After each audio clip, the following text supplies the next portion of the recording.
Where do we start this morning?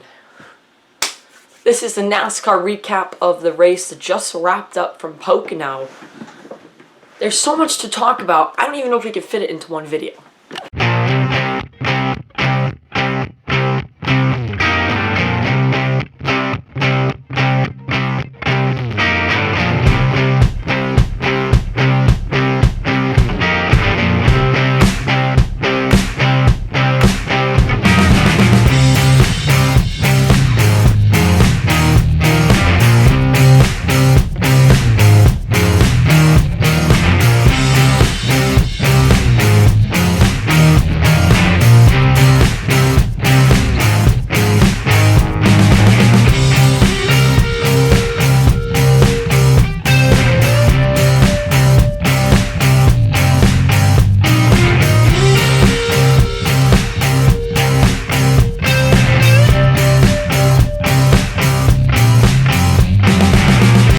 Hello everyone and welcome back to another video. My name is Cameron Simpson. Thank you all for tuning in and watching today, because I'm sure you want my take on a couple of things, or you want to know what I mean by this.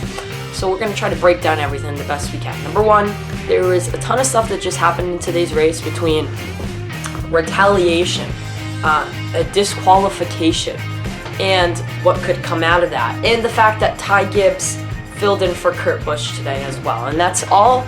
We're going to try to get into all of that and more in this short amount of time that we have in this video. So let's kick off the show by getting into, I think, what we all want to know, and that is, I don't know, what do we want to know? Because first off and foremost, there was a disqualification in this race. First time since 1960.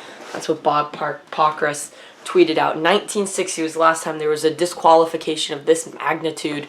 And man, did this put a damper on some people's moods. And those of you that make the videos the night before, whew, maybe that's why I do it in the morning. Just because in over a century, over a half, is it a decade? Over what is it? Okay, so that's kind of where it all stands on this situation. Denny Hamlin and Kyle Busch finished originally 1-2 in today's race, and Denny Hamlin celebrated. You know, he had his daughter riding the car and all of that. And then, come to find out an hour, maybe a couple minutes after the race, that Denny Hamlin and P1 Kyle Busch are disqualified from the race. And that would leave Chase Elliott to go to victory lane. Now, what does this mean? Why disqualify a race winner when you don't have to? Why disqualify P2? Why? Apparently, according to, I forget who came out and did a post conference to the press, he said that there was a problem with the front of the car, and they can't find it pre-race because they don't take the wraps off of the cars before the race. To find it, they have to take the wraps off, and it was some like extra, I think it was like a flap, some extra thing that affects the aero on the car, which made the car go faster and all that. So because they found that post-race, after they took the wrap off of the car, they had to disqualify Denny Hamlin. They had to disqualify Kyle Busch. Those were the only two JGR cars, I think, that got DQ'd from that. And then they had to then that would leave the third place car to be the winner. In this case, that's Chase Elliott. NASCAR's most popular driver and all of that, wins first. This is his fourth win of the season, putting him above all at potentially the, I would say, championship favorite. I don't see why we can't say that at this point. He's most definitely a championship favorite. He wins many races. He dominates many races. He is just at the helm of these cars, and nothing can go wrong for him right now at all. Denny, I mean, who knows what's happening right now? What do I think about disqualification? NASCAR's got to do what NASCAR's got to do.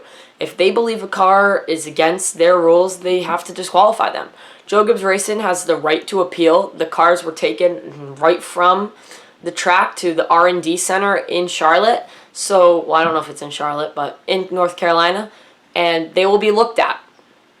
And when that happens, and once it's all finished up, Joe Gibbs Racing can appeal. It's probably going to be a no-go appeal. It's probably not even going to matter.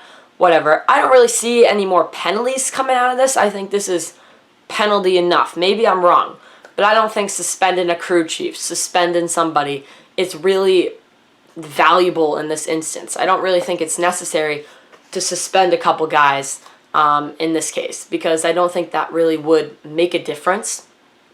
Yet again, I could be wrong.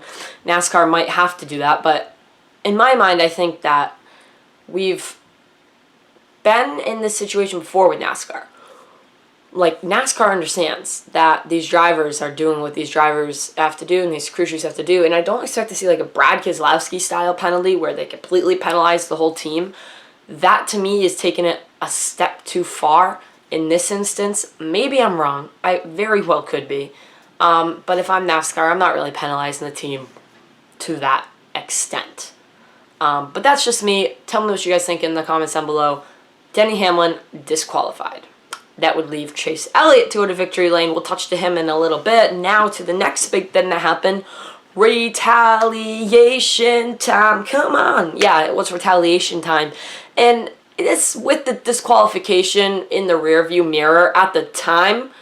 Hamlin did what he said he was going to do. Those of you that don't know, Denny Hamlin drove deeper into the corner, ran Ross Chastain out of the room. Ross Chastain wrecked. He did collect another car, and he was out of the race. And Ross Chastain was in winning contention. If it probably wasn't for that wreck, it probably would have been Ross Chastain that won that race, and this disqualification wouldn't even have mattered.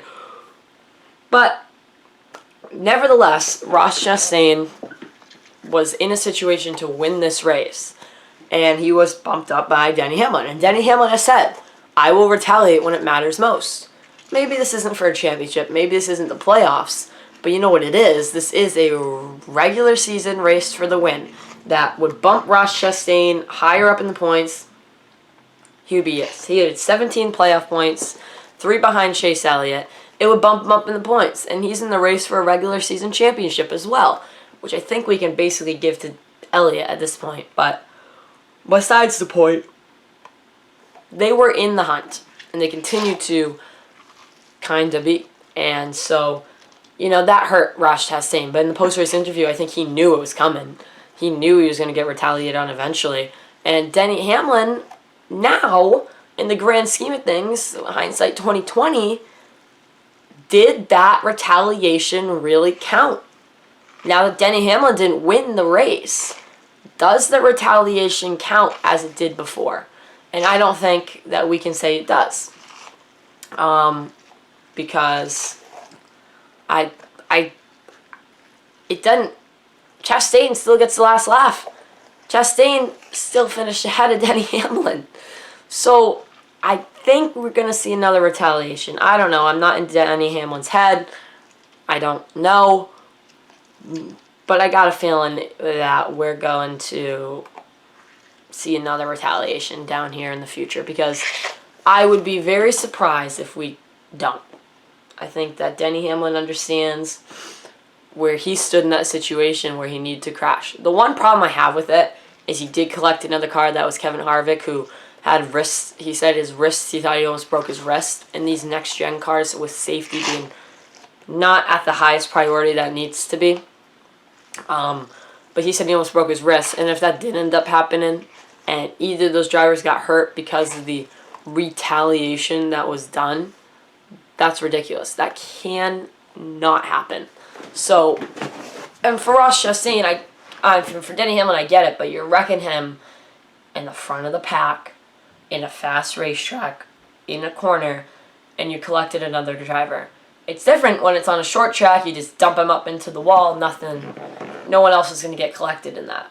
But hard hit for Ross Chastain as well. It was a fairly violent hit for him as he went into the wall. So in my instance, it's justified, but a driver did get collected in this nonsense.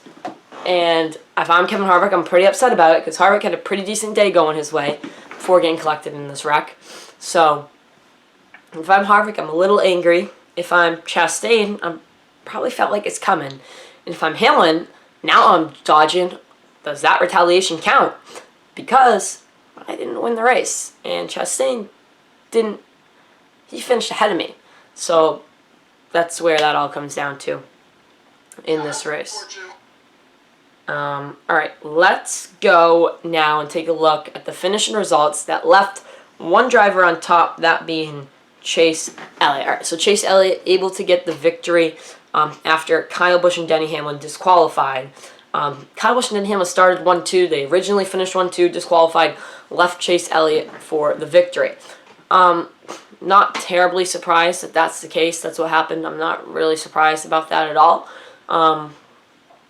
That Chase Elliott was in that situation. Now, good for him. That's 4 wins for him. That puts him pretty much way on top of the playoff standings, and he's really doing a decent job. So, congratulations to Elliott. Continuing in the right direction.